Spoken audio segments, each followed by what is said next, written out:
This is one of the better part of my jobs, where I get to test old and new products against each other, and I love being able to see the progress that we make as a team, as a company, in general. It's just fun.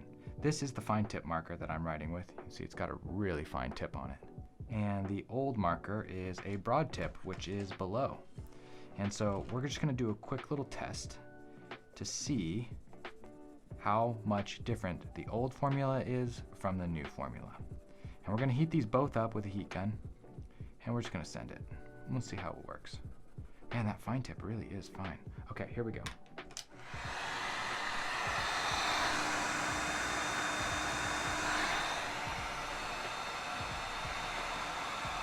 Dang, that was fast. The old one can't even hold a candle to the new one. That's insane.